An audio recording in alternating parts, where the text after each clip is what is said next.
Before we dive in, drop a quick hi in the comments. It may seem small, but trust me, it really helps YouTube share this story with more sci-fi fans like us. I'd love to see who's watching.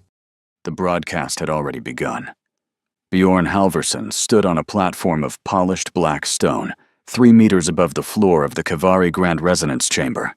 No table, no chairs, no delegation beside him.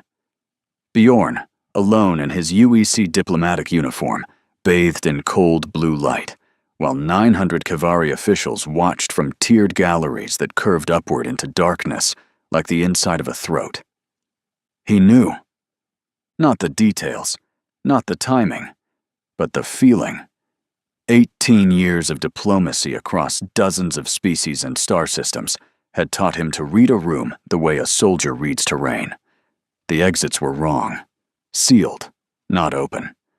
The guards stood with their dorsal plates fanned wide in dominance posture, not the neutral fold of ceremonial escort. The resonance leader had not acknowledged him since he was brought in. Not a glance. Not a greeting. Nothing. 18 years. He had started at 20, the youngest human ever appointed to a UEC envoy team. By 25, he had brokered the tireless mining accords. By 30, he had negotiated transit rights through the Solvran Reach, a corridor 4 species had fought over for a century. By 34, he was the UEC's most respected diplomatic voice, the man they sent when the stakes were highest and the margins were thinnest. And then came the Kavari. He had spent 6 years specifically on this species because they were unlike anything he had encountered. The Kaldor were aggressive but emotional. You could find leverage in their pride. The Solvran were territorial, but rational. You could build frameworks they respected. The Kavari were neither. They were absolute. Their worldview was not a position to be negotiated. It was a harmonic frequency, and anything that did not vibrate in accord was noise to be corrected. So, Bjorn had learned. He had studied their caste structures, the resonance, the chitin, the lattice, until he could identify a Kavari's rank by the color shift in their crest plates. He had trained his ear to detect the subsonic emotional undertones beneath their translated speech. He had sat through 14-hour resonance ceremonies without shifting his weight, because in Kavari culture, physical restlessness was a signal of spiritual incompleteness. 6 years of preparation for this moment. And the room was telling him that none of it mattered. Across 400 systems, the broadcast was live. Every species with a relay connection was watching. The Kavari had sent priority invitations on diplomatic frequencies, unprecedented for what was supposed to be a routine renewal of dialogue terms. Bjorn understood now why the audience was so large. This was not a negotiation. It was a performance. He kept his hands still at his sides, controlled his breathing. He stood at his full height, broad-shouldered, 6'2", carrying the same dense Nordic frame as his brother. Diplomats were supposed to look soft. Bjorn never had. He had been told more than once by alien delegations that he looked like he belonged in a combat unit, not a negotiation chamber. He took it as a compliment. Strength did not disqualify a man from wanting peace. It made the choice meaningful. The Kavari and the galleries noticed. They always did. This human was not built like the fragile technicians and scientists they had catalogued in their studies of the species. He stood the way chitin warriors stood, weight balanced, shoulders set, eyes level. It created a dissonance in their perception that Bjorn had learned to use to his advantage over 6 years of interaction. Today, it would not save him, but he would stand like this until the end. The resonance leader finally turned toward him, Vorak Thelsahin, first harmonic of the Kavari Dominion. His segmented body stood over 2 meters tall, 4 upper limbs folded in the formal position of address. Chitinous plating along his skull crest shifted to deep amber, the color of absolute authority. When he spoke, the translation implant in Bjorn's ear converted the harmonic vibrations into flat, tonal English, but the subsonic rumble still pressed against his chest like a fist. The species calling itself humanity has been granted the courtesy of dialogue for 6 solar cycles, Vorak said. The galleries hummed in low harmonic accord, 900 bodies resonating in agreement, a sound that made the stone platform vibrate beneath Bjorn's boots. In that time, humanity has refused the yielding. Twice. It has expanded into systems adjacent to Dominion territory without authorization. It has distributed communications to client species that the resonance has classified as dissonant. Bjorn did not react. He had heard variations of this before. The Kavari opened every formal session with a recitation of grievances. It was ritual, procedural, part of the harmonic structure of official discourse. But Vorak was not looking at him the way he looked at a diplomat. He was looking at him the way the Khitan caste looked at a corrective target. Crest plates locked in amber, upper limbs folded tight, not relaxed, but compressed, like springs. The body language of a sentence already decided. The resonance has determined that dialogue has failed, Vorak continued. The galleries shifted to a deeper chord, not because the Kavari lack patience, but because humanity lacks the capacity to understand its position in the order of civilizations. The air in the chamber changed. Bjorn caught it, that sharp, metallic tang that Kavari bodies released during heightened emotional states. He had spent 2 years learning to read their chemical signatures. This was not anger, not contempt. It was anticipation. 900 Kavari officials saturating the air with the scent of a conclusion already reached. Bjorn felt it settle over him like a weight. The understanding. Complete. Total. Calm. They were going to kill him. Not in secret. Not in a cell. Here. On this platform. In front of 400 systems. Because that was the point. The yielding was not just a ritual of submission. It was a demonstration of hierarchy. And when a species refused to submit, the demonstration required a different kind of lesson. He thought of Eric. His brother would be watching. Bjorn knew that with certainty. Eric always monitored diplomatic broadcasts involving the Kavari, not because he distrusted Bjorn, but because that was who Eric was. He watched. He prepared. He built contingencies in silence and stored them in drawers that nobody opened until the day everything went wrong. They had argued about this assignment. Not bitterly. They never argued bitterly. Over dinner. Over drinks. The way they had argued about everything since they were boys in Trondheim. Eric thought the Kavari could not be negotiated with. Bjorn thought they had to be. Both positions were honest. Both came from the same place. The belief that humanity had to survive. And the disagreement was only ever about method. Eric had said, the last time they spoke face to face, I built a plan, in case. Bjorn had smiled. You always build a plan. Bjorn had not asked for details. He did not need to. That was trust. That was family. You did not question your brother's love by auditing his work. You let him watch your back, and you watched his. And you moved through the world knowing that whatever happened, you were not alone. He was alone now. On a platform of black stone, with 900 alien officials humming the frequency of his death, Bjorn Halvorsen made his choice. Not to beg, not to bargain, not to submit, to speak. Bjorn Halvorsen, Vorak said, and the chamber locked into silence. Perfect harmonic zero. You will be given one final opportunity. Speak the words of the yielding on behalf of your species. Acknowledge humanity's place within the Dominion's order, and this matter will be resolved. 400 systems watching. Billions of eyes. The Kavari expected him to break. They had studied human psychology. They knew about fear responses, about survival instincts, about the way soft creatures folded when death was certain and escape was impossible.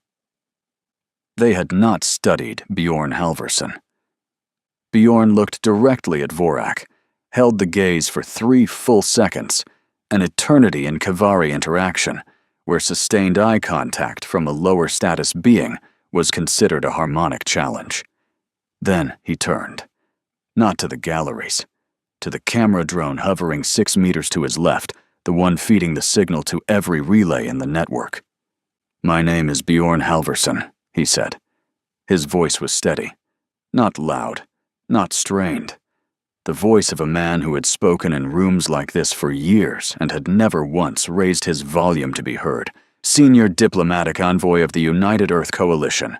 I speak to every human watching this broadcast, and to every species that values its own sovereignty." Vorak's crest plates shifted, amber to dark ochre, displeasure bleeding into anger. The galleries stirred, a low, grinding harmonic of disapproval. "I was sent here to find peace," Bjorn continued. He did not look at the guards. He did not look at the blade. He looked into the lens. "I have spent 6 years learning the language, the culture, and the traditions of the Kavari Dominion because I believed understanding was the path to coexistence. I still believe that. Peace is not weakness. It never was. The harmonics in the chamber were building now. Dissonance. Bjorn was creating dissonance in the resonance chamber itself, the worst possible offense in Kavari culture.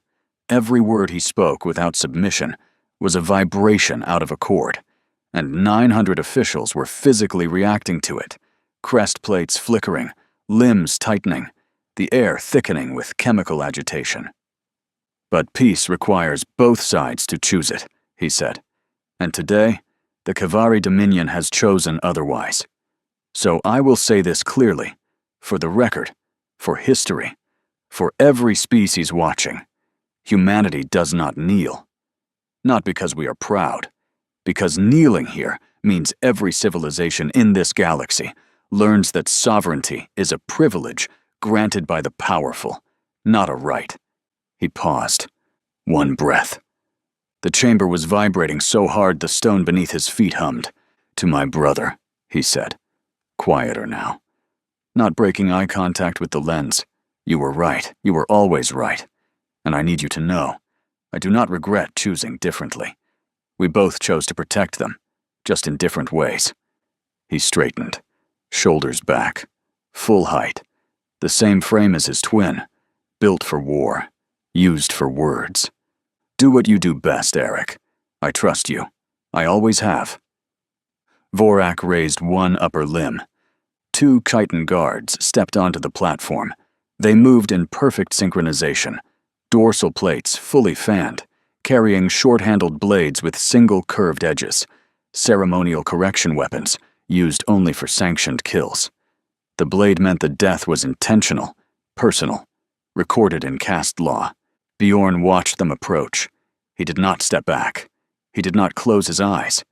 He stood exactly as he had stood for 6 years in every Kavari chamber and every resonance ceremony. Present, composed, unbroken. The blade came down, clean, single stroke. The sound it made was swallowed by the chamber's acoustics. Bjorn Halvorsen dropped. The broadcast did not cut. The camera held on the platform. 6 seconds. 7. 8. The body of a man who had spent his whole life building bridges between species, lying on black stone in cold blue light. Vorak stepped forward. Crest plates full amber. He addressed the galaxy. "Let this serve as instruction. Defiance is not sovereignty. It is noise. And noise is silenced." The galleries hummed. Perfect accord. The sound of absolute certainty that what had just happened was correct, necessary, and final.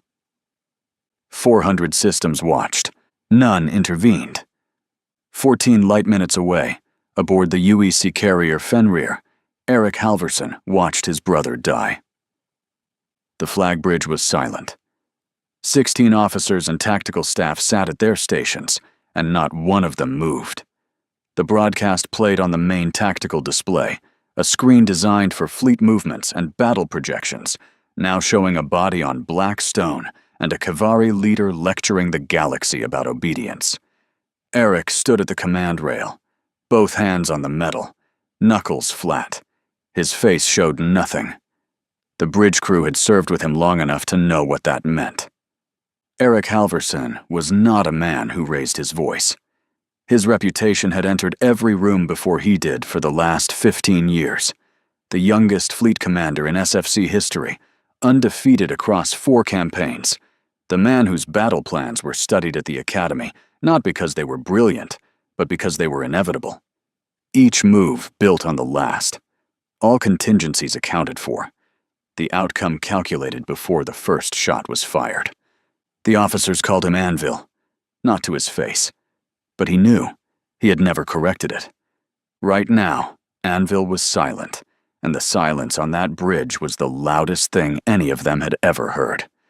Commander Rask, his XO, stood 3 steps to his left. 9 years together. Rask had seen Eric receive news of ambushes, lost ships, dead Marines. He had never seen this. The general's stillness was not composure. It was structural, weight-bearing. The kind of stillness that held something enormous in place, and if it cracked, everything behind it would come through at once. "Sir," Rask said, barely above a whisper. "Comms to UEC Commander down. All diplomatic and priority channels are being jammed across the board. Source signature is Kavari." Eric did not respond. He was watching the screen. The body on the platform. His brother's body. The man who had sat across from him at a kitchen table in Trondheim when they were 17, arguing about whether humanity's future was in words or warships. The man who had called him 3 weeks ago, laughing about something stupid, some old joke from their childhood that neither of them could remember the origin of. But both of them still found funny. Gone. On black stone, in blue light, while the galaxy watched and did nothing. "Sir," Rask again, steady but pressing. "Emergency pings from Outer Colony 7 and 12. Kavari fleet signatures detected on their borders. Multiple capital-class vessels. Formation reads as pre-assault positioning." Eric blinked. Once. The tactical part of his mind, the part that never stopped running, not even now, was already assembling the picture. The jamming, the border movements. The execution timed to a live broadcast on maximum galactic distribution. This was not arrogance. This was a sequenced operation. Kill the ambassador. Jam communications. Position fleets on colonial borders. Wait for humanity to fracture. Debate. Panic. Political paralysis. The Kavari expected weeks of chaos. Emergency sessions. Factions arguing over response while the Dominion tightened the news system by system. They had studied human politics. They had modeled human decision-making. They had planned for every reaction a civilian government would have. They had not planned for Article 7. Eric released the command rail. "Rask." "Sir, War Powers Charter, Article 7. Assassination of a senior diplomatic envoy during an official diplomatic function constitutes an automatic act of war. Military authority transfers to Solar Fleet Command immediately. No civilian vote required. No waiting period. Yes, sir. Log it. Timestamp it. Broadcast it on every military channel we still control." Rask moved. Around the bridge, officers straightened. Hands returned to keyboards and control interfaces. The paralysis began to crack. Not from a speech, not from anger, but because Eric Halverson had pointed the way forward. The room followed when he moved, the way it always had. "Navigation," Eric said. Lieutenant Breda looked up from his console, young, steady. "Time to reposition 1st Expeditionary to the Kavari border corridor." Breda's hands moved fast. 14 hours, 6-minute standard compression, 12 hours 40 at emergency tolerance. 14 hours. The Kavari had known exactly where his fleet was stationed. They had timed the execution to the minute. Maximum distance, maximum response delay. Professional. Thorough. Comms, Eric said. Backup military mesh. Hardline protocol. Laser-tight beam to every ship in 1st Expeditionary. Direct links only. No broadcast. "Sir, the Kavari jamming covers standard and diplomatic frequencies. The military mesh runs rotating narrowband. They cannot jam what they have not mapped. Get me my fleet." Silence. Keys clicking. Then, one by one, green lights on the communications board. Ships responding. The mesh held. Eric looked at the tactical display one last time. The broadcast had ended. The screen now showed fleet positions, colony markers, and the red signatures of Kavari capital ships gathering like a slow fist around humanity's outer territories. He turned to Rask. "Send to all fleet captains. Priority 1. Rask waited. Contingency anvil is active. Rask sent it. Did not ask what it meant. On 16 ships across the 1st Expeditionary Fleet, captains received the message. They opened sealed orders that had been loaded into their command safes the day Eric Halverson took command.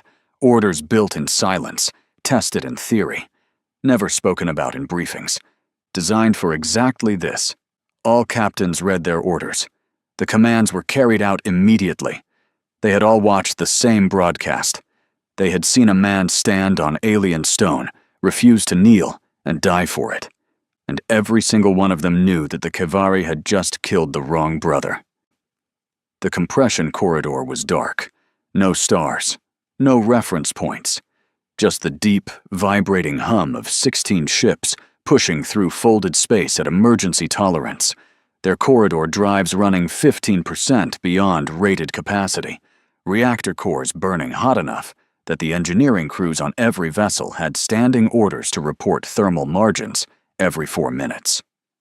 General Eric Halverson sat in his quarters, alone for the first time in 11 hours.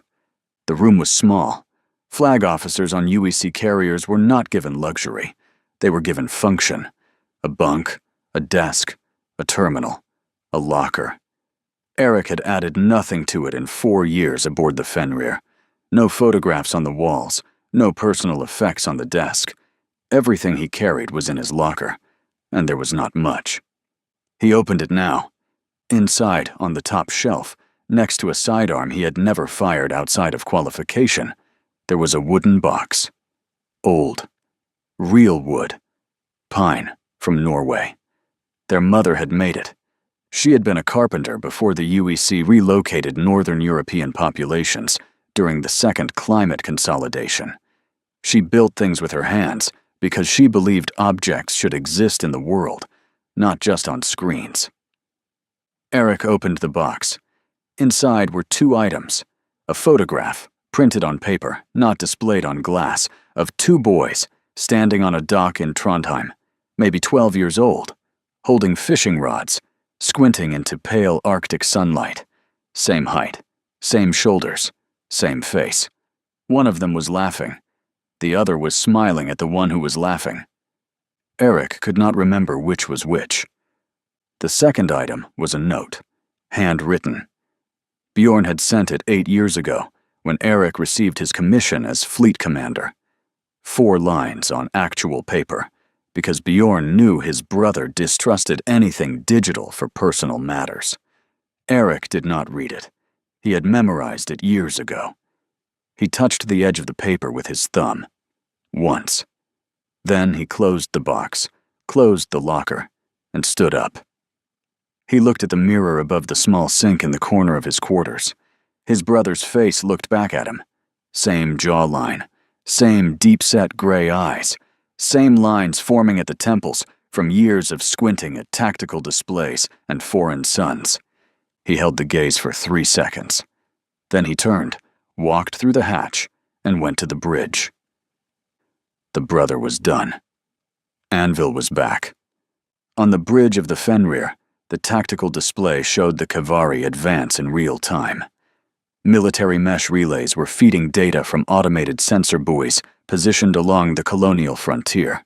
Small, passive, nearly undetectable.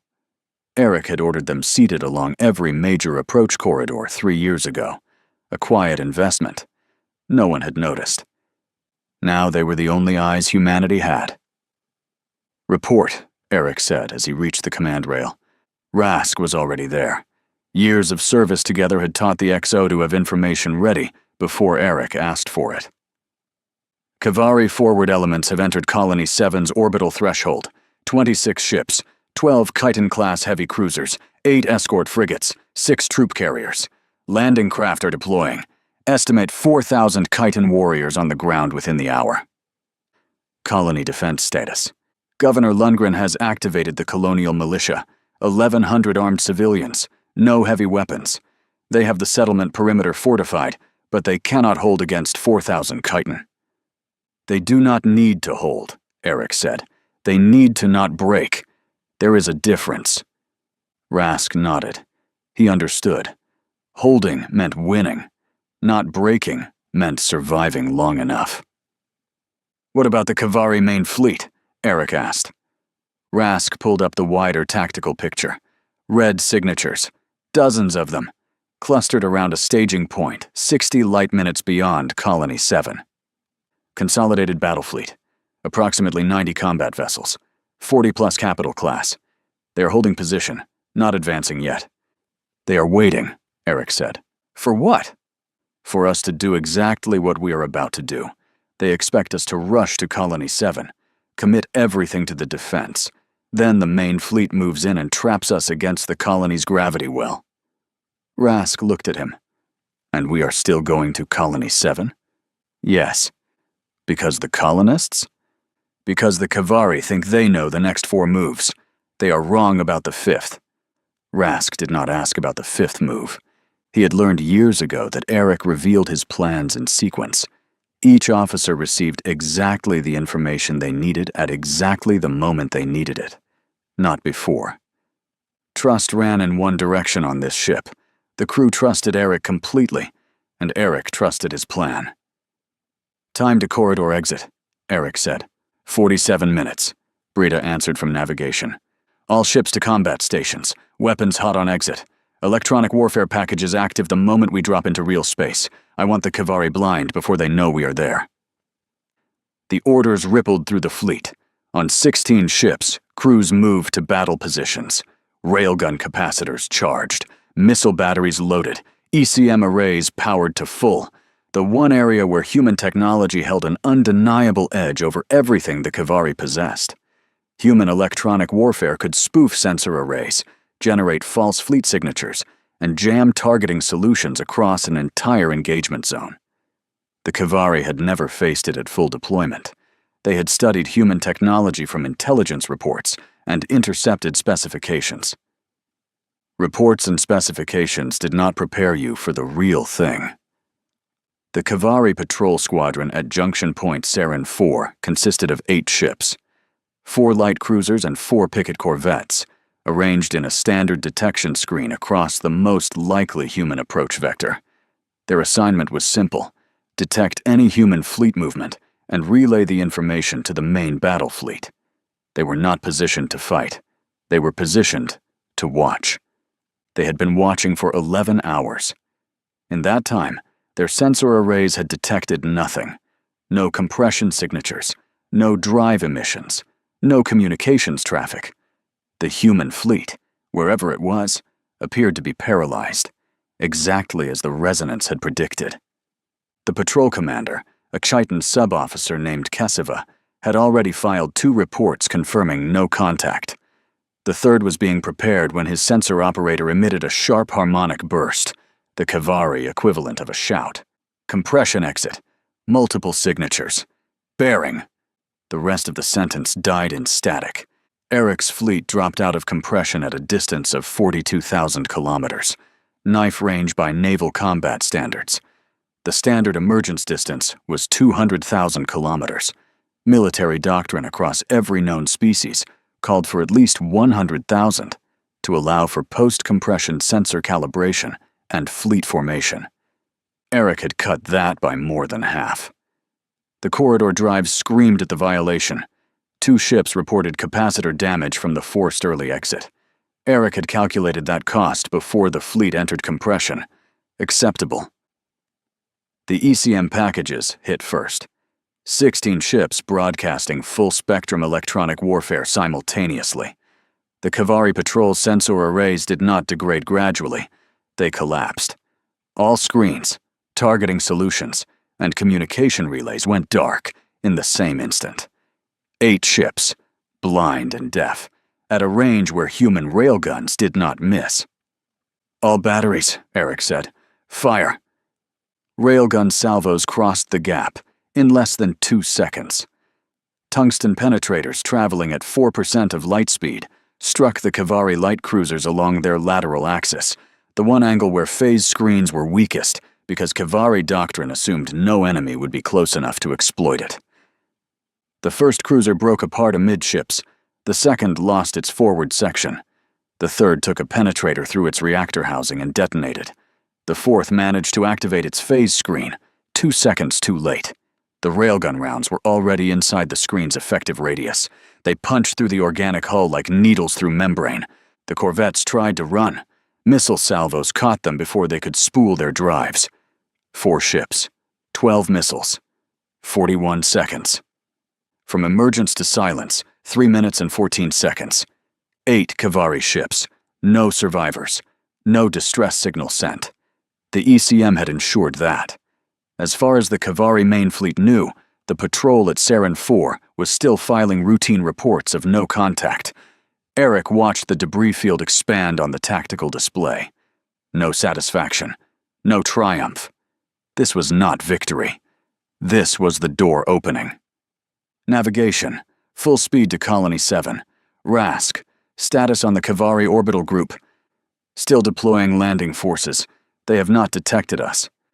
They will in approximately 90 minutes when the patrol fails to report. That gives us a window. We use all of it. Colony 7 was burning. Not the settlement itself. The Kavari had not bombarded it. That was not their method. The Dominion did not destroy assets it intended to claim.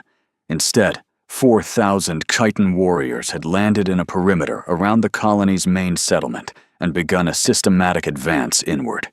Controlled, methodical.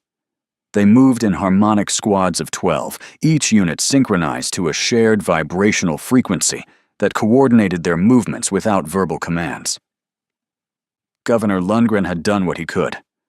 The colonial militia, 1,100 men and women with standard-issue rifles and improvised barricades, had established a defensive line along the settlement's outer ring.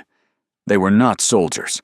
They were engineers, miners, agricultural technicians, and administrators who had been handed weapons and told to hold. They were holding. Barely. The Chiton warriors were faster, stronger, and armored in organic plating that stopped small arms fire at anything beyond close range. But the colonists knew their terrain. Corridors, buildings, maintenance tunnels. All of it. They fell back in layers, made the Kavari fight for each 100 meters. And when a position became untenable, they collapsed it. Literally. Structural charges in building foundations, buried during colony construction as a standard UEC precaution. The Kavari advance had slowed.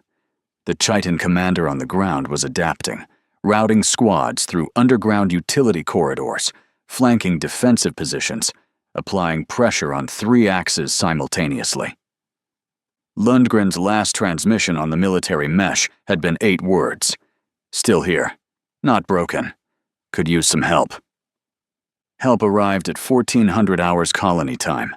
Eric's fleet entered Colony 7's orbital space and found 12 Kavari heavy cruisers in high orbit, 6 escort frigates in lower formation, and 6 troop carriers in geosynchronous position above the settlement.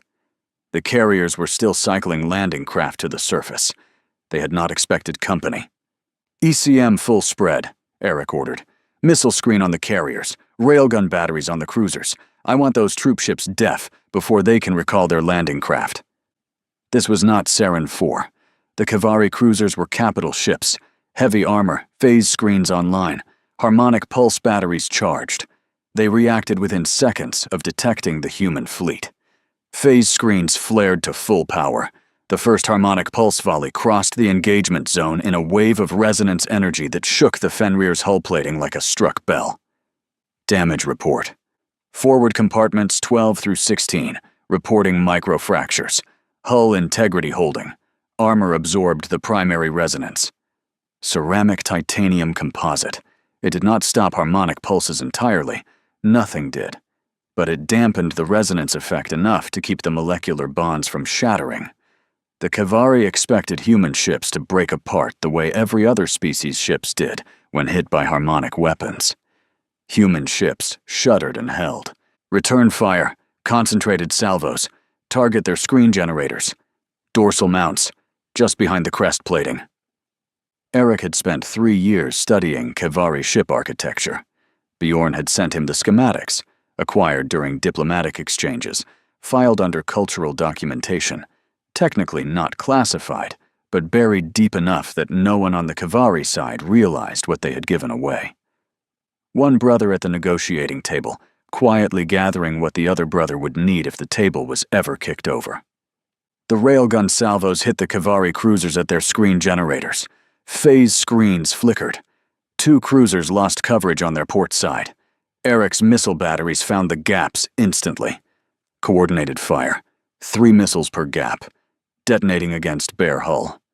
The battle lasted 22 minutes. Eric lost 2 frigates and a destroyer. The Kavari lost 8 cruisers, 4 escorts, and all 6 troop carriers. The surviving Kavari ships, 4 cruisers and 2 frigates, broke formation and ran for the main fleet's staging point. Eric let them go. "They will report," Rask said. "I want them to report.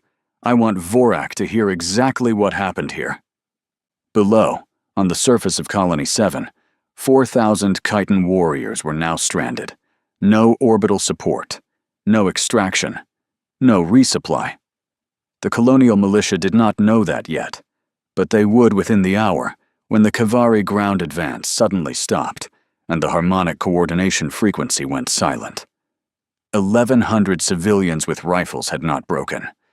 Eric made a note to learn Governor Lundgren's first name when this was over. The Kavari resonance chamber on the Dominion flagship Absolute Accord was vibrating with dissonance. Vorak Thel Sahin stood at the center of the chamber, surrounded by 16 senior resonance officials and the Chiton fleet commander, Torvek An Sahil. The reports from Colony 7 had arrived 12 minutes ago. The harmonic disruption they caused was still reverberating through the chamber's acoustics. "This is not possible," said resonance official Drenthis, his crest plates flickering between amber and gray. Confusion and distress in rapid alternation. The models projected a minimum of 9 planetary rotations before any military response. Their political structure requires consensus, debate, faction reconciliation. Their political structure activated something called Article 7, Torvek said. The Chiton commander's voice carried the flat harmonic of a warrior delivering facts he did not enjoy. The assassination of their diplomat triggered an automatic transfer of military authority. There was no debate, no consensus required. Command went directly to their fleet general. Silence. The kind of silence that in a Kavari chamber was itself a form of dissonance, the absence of harmonic accord where accord was expected. "The fleet general," Vorak said slowly. "The brother. Twin brother," Torvek confirmed. "Identical genetic duplicate. Commander of their first expeditionary fleet. Service record indicates 4 campaigns, no defeats. Call sign among their ranks is Anvil." Vorak's crest plates locked to deep amber. His 4 upper limbs unfolded slowly, a display of authority meant to stabilize the chamber's harmonic. "1 fleet," Vorak said. 16 ships. We have 90. This changes nothing. The correction proceeds." Torvek's dorsal plates shifted, a subtle movement, disagreement contained within deference. "First harmonic, our patrol at Saren 4 is gone. They dismantled our orbital group at Colony 7 in 22 minutes. Their electronic warfare capabilities exceeded our projections by a significant margin. They targeted phase screen generators with precision that suggests detailed knowledge of our ship architecture. How?" Torvek paused. The ambassador. 6 years of diplomatic access, cultural exchanges, technical documentation shared under the framework of mutual understanding. The dissonance in the chamber deepened, 9 officials shifting their harmonics simultaneously, the sound of a political structure realizing that the peace process it had used as a tool of control had been used right back. Vorak absorbed this, His crest plates did not waver. 90 ships against 16. Order the fleet to advance. Full engagement protocol. End this. Eric was on the bridge when the sensor buoys lit up. Kivari main fleet is moving, Rask reported. 90-plus signatures. Full advance, bearing directly for Colony 7. Estimated arrival, 6 hours. Eric studied the display. 90 ships, 40 capital class, phase screens, harmonic pulse batteries, organic hull regeneration. Against his 14 remaining combat vessels. 2 lost at Colony 7, several more carrying damage. 14 against 90. Sir, Rask said carefully, we cannot hold Colony 7 against that. No, Eric said, we cannot. He paused, looked at the display, looked at Colony 7 rotating slowly below the fleet. 1,100 people who had not broken. Comms, Eric said. Open a channel. All relays in the network.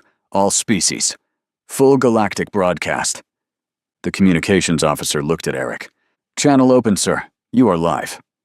Eric did not step to a podium, did not adjust his uniform, did not prepare remarks.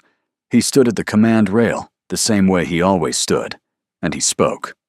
This is General Eric Halverson, commander of the United Earth Coalition 1st Expeditionary Fleet. 14 hours ago, the Kivari Dominion executed my brother on a live broadcast and called it justice. He paused. One beat. This is our response. The combat footage played. Saren 4, 8 ships erased in 3 minutes.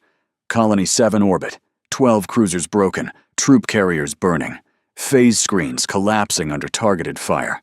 The footage was raw, unedited, stamped with fleet tactical overlay data. Clinical, precise, undeniable. Then Eric spoke again. 4 words. The same words his brother had said on a platform of black stone, alone, in blue light, moments before a blade ended his life. Humanity does not kneel. He signaled. The channel closed. Across 400 systems, all species that had watched Bjorn Halverson die now watched what his brother had done in response. The same words, from the same bloodline, spoken not as a plea for dignity, but as a statement of consequence. And on the bridge of the Absolute Accord, Vorak Thelsahin heard those words, and for the first time in his memory, the harmonic in his chest faltered. The Kivari fleet came in like a tide, all ships in full harmonic battle formation. Capital cruisers at the core, escort screens on the flanks, destroyer groups running ahead in sensor sweep patterns. The formation was textbook Kivari doctrine, overwhelming, synchronized, beautiful in the way that a natural disaster is beautiful. Every ship vibrating on the same harmonic frequency, their movements coordinated through the Absolute Accord central resonance array, like instruments in an orchestra conducted by a single hand. Vorak Thelsahin stood at the command platform of the Absolute Accord and watched his fleet advance on the tactical display. 92 ships against 14 human vessels. The math was not a calculation. It was a certainty. Full engagement protocol, Vorak ordered. Standard envelopment. Harmonic batteries charged to maximum. End this in one pass.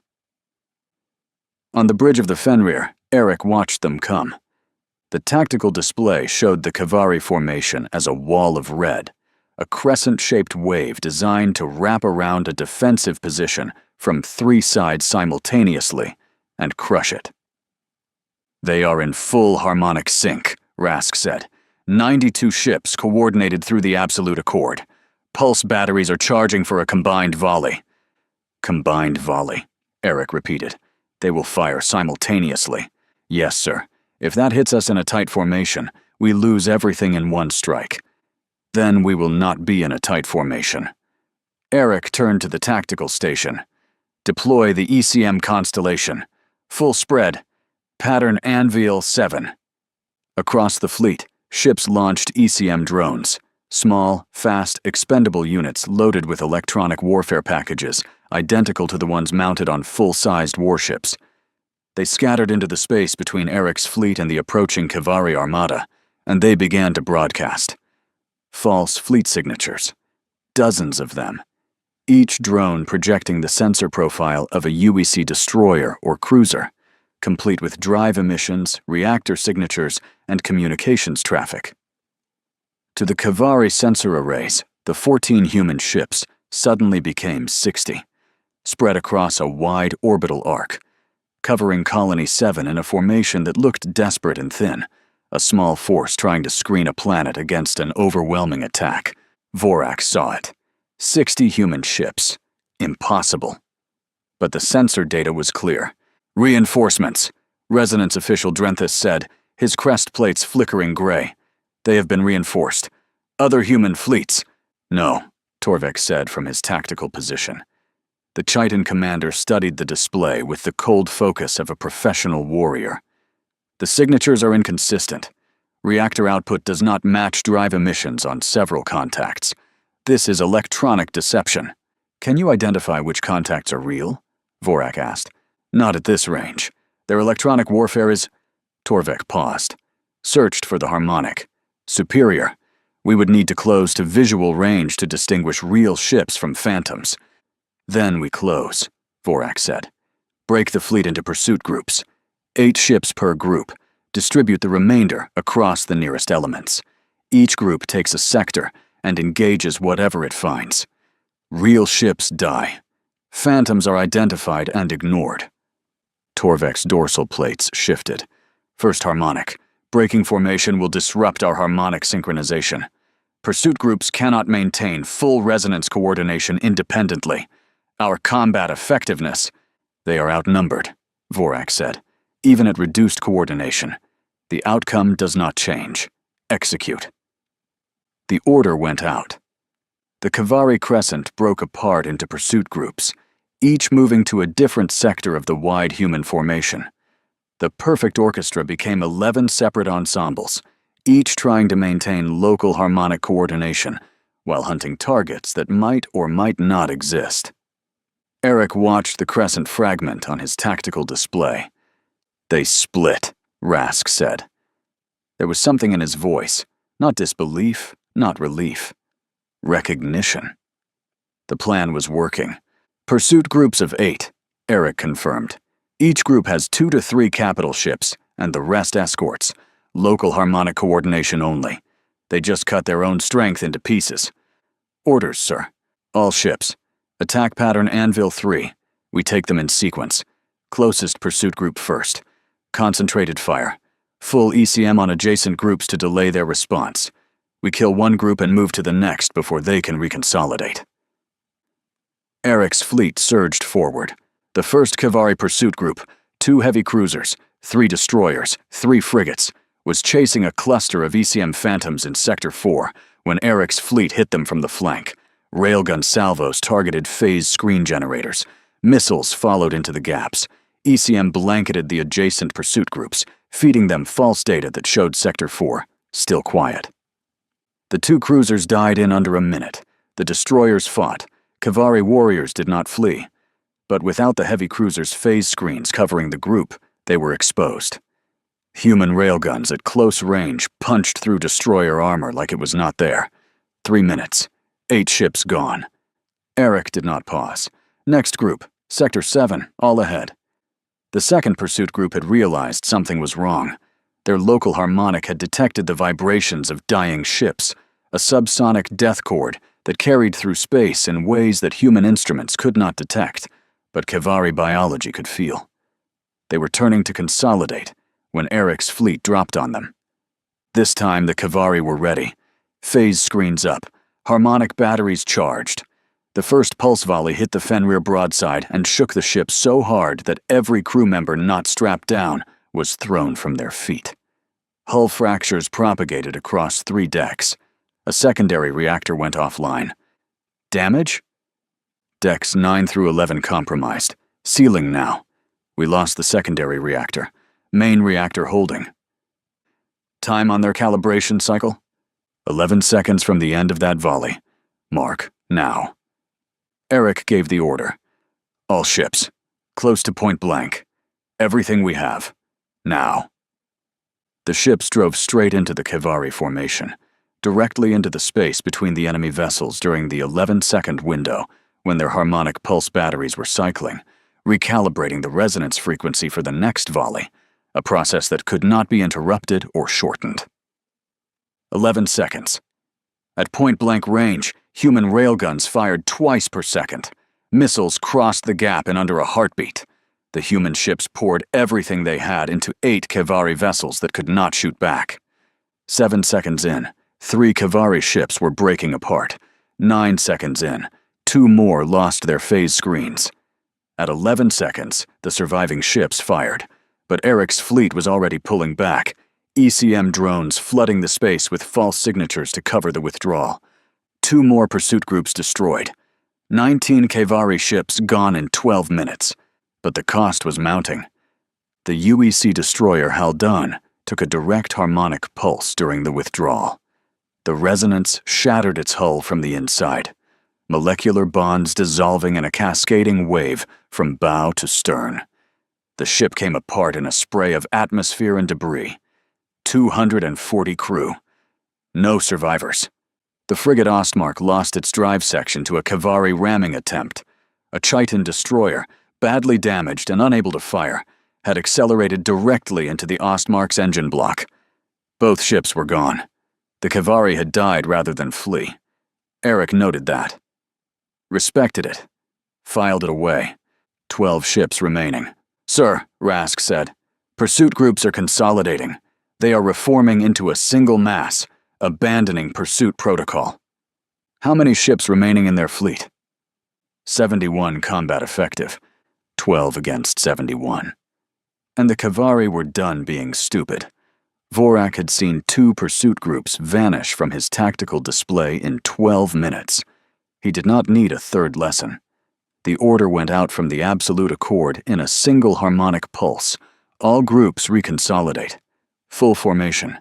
Tight cluster around the flagship. Torvek executed the order instantly, pulling every surviving ship back into a single, massive harmonic wall that could not be fragmented or ambushed. "He is adapting," Rask said. "He is intelligent," Eric said. "Not admiration. Assessment." "Sir, we cannot engage 71 ships in a consolidated formation, not with 12. We do not need to engage 71 ships." Eric studied the tactical display. His eyes found the center of the Kavari formation, the ship around which every other vessel was orienting. "We need to engage one. The Absolute Accord. Vorak's flagship. The central resonance array that broadcasts the fleet's master frequency. The harmonic baseline that every Kavari ship tuned itself to, the way a diapason sets the pitch for every instrument in a chamber. Without that reference tone, individual ships could not synchronize their weapons, their movements, or their communications. They would not simply fall out of rhythm. They would lose the frequency entirely, each ship searching for a pitch that no longer existed. Not an orchestra without a conductor, an orchestra that had gone deaf. "All ships," Eric said. "Wedge formation. All ECM forward. Maximum jamming on their targeting arrays. We are going through the center." Rask looked at him. Did not ask. The look said everything. This was a one-way push. Some of these ships were not coming back. "I know," Eric said. The human fleet formed a wedge and drove directly into the heart of the Kavari formation. ECM at full pour, every electronic warfare system screaming noise into the Kavari sensor networks. The jamming was not perfect. At this range, with this many ships, the Kavari could see them. But they could not lock targeting solutions. Their harmonic pulse batteries fired blind, volleys crashing into empty space, or glancing off armor at angles that dispersed the resonance instead of focusing it. The human fleet took hits. The cruiser Bjorgsen lost its forward section. The crew in the aft compartments kept fighting, firing railguns manually when the automated targeting went down. The frigate Kalstad took 3 glancing harmonic pulses and lost atmospheric containment across its port side. The crew sealed their suits and kept station. Eric's wedge punched through the outer screen and into the formation's core. The Absolute Accord was there. Massive. 3 times the size of the Fenrir. Its harmonic arrays, 6 towering spines rising from the dorsal hull, pulsed with resonance energy that was visible to the naked eye, a shimmering distortion in space that made the stars behind it waver. "Target the spines," Eric ordered. "All batteries, everything." The surviving ships of the Wedge fired simultaneously. Railgun salvos and missile flights converged on the 6 harmonic spines. Phase screens flared. The first volley was absorbed. The second cracked 2 spines. The third shattered a 3rd spine and the phase screen generator beneath it. The Absolute Accord fired its main harmonic battery. The pulse hit the destroyer Voss at center mass. The ship did not break apart. It dissolved, molecular bonds cascading apart in a wave of resonance energy. 312 crew. The frigate Ask drove into the gap the Voss had left and fired its entire missile complement at point-blank range into the exposed section of the Absolute Accord's hull. 32 missiles. The explosions tore through 3 decks and severed the connections to 2 more harmonic spines. 5 of 6 spines down. The Ask tried to pull away. A Kavari escort rammed it. Both ships crumpled together in a grinding collision of metal and organic hull material. The Ask was gone. 89 crew. 1 spine remaining, Rask reported. His voice was raw. The fleet's harmonic coordination is degrading. They are losing synchronization. Hit the last one. The Fenrir itself made the run. Eric's flagship, already damaged, reactors running hot, armor fractured across multiple sections, drove straight at the Absolute Accord's remaining harmonic spine and fired every railgun it had. The spine shattered. The effect was immediate. Across the Kavari fleet, every ship that had been operating on the central harmonic frequency lost its connection simultaneously. Not a gradual fade, a severance, like cutting the strings on a room full of puppets at once. Ships drifted. Formations dissolved. Harmonic pulse batteries, which required coordinated frequency input to fire, went silent. Individual ship commanders, suddenly isolated, reverted to local decision-making. But the Kavari did not train for individual action. Their entire military doctrine was built on collective harmony. Without it, they did not adapt. They froze. Then they ran. Not in formation, not in organized withdrawal. Ships breaking in every direction, each captain choosing their own escape vector, the fleet scattering like a shattered mirror. Some collided with each other in the chaos. Others simply powered down weapons and drifted, their crews unable to function without harmonic direction. On the bridge of the crippled Absolute Accord, Vorak Thelsahin stood in silence. His crest plates had gone gray, the color of a Kavari who had lost harmonic connection. Around him, his officers were motionless. The chamber that had always vibrated with the deep, unified chord of command resonance was quiet for the first time in Vorak's life. He looked at the tactical display. His fleet, the pride of the Dominion, 92 ships that had never known defeat, was scattering across the void in directionless chaos. Human ships, battered and broken and burning, held their positions around Colony 7 like wolves standing over a kill. "How?" Drenthus whispered. His crest plates were cycling rapidly. Gray, amber, gray. The pattern of a mind that could not find its frequency.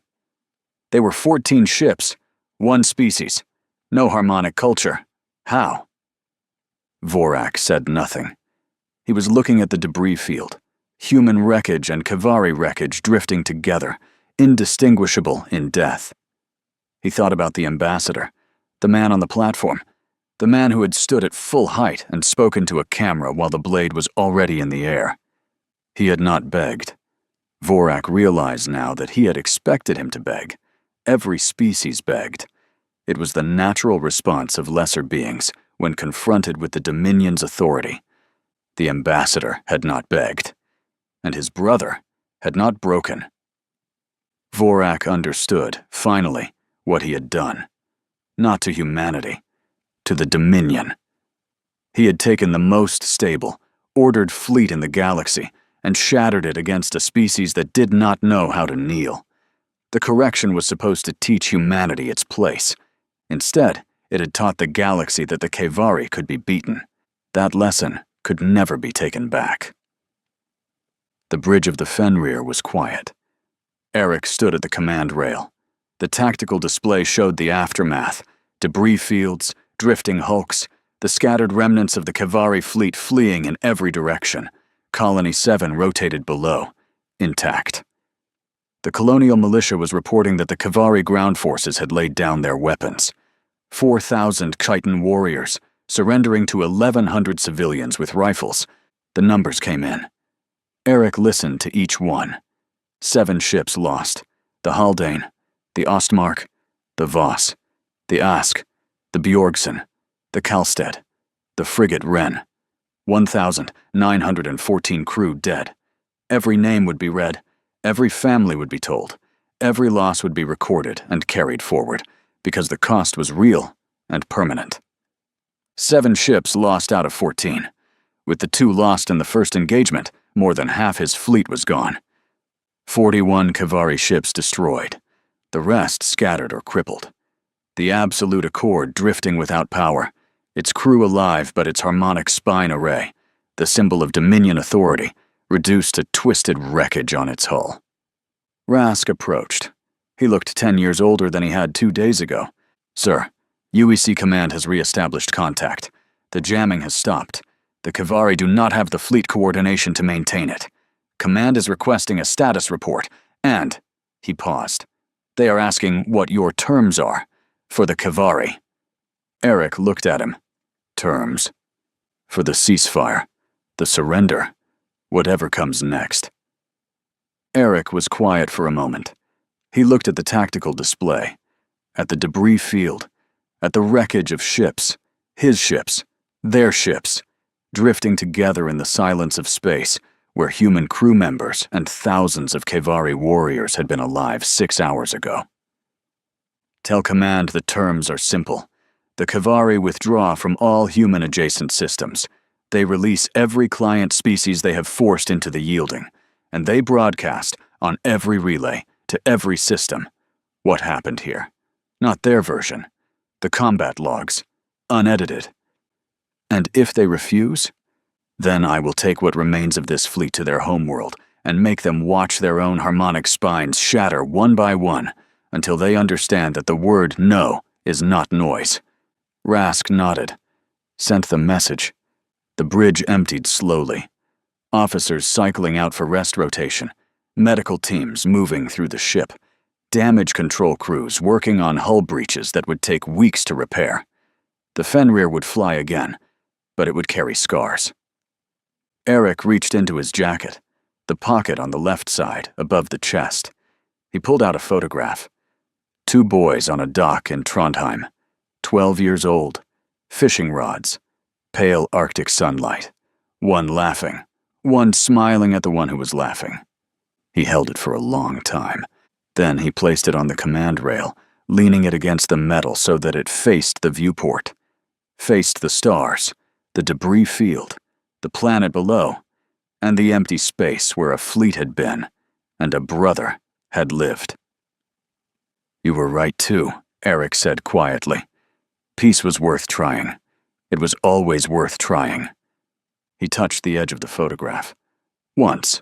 I am sorry I was the only answer they would listen to." The bridge of the Fenrir was silent. The stars did not answer, and somewhere in the vast dark between worlds, the galaxy was learning a lesson that would not be forgotten. Diplomacy had failed. Humanity had not. Hey there, space human. I'm really curious about your thoughts on this video. Drop a quick comment and let me know what's on your mind. Or just say hi if you prefer. Either way, I'd love to hear from you. Also, remember to check the pinned comment. Trust me, it's worth a look. Oh, and one last thing. I've chosen another video for you to watch. Just click the card here, or here if you want the whole playlist. See you there.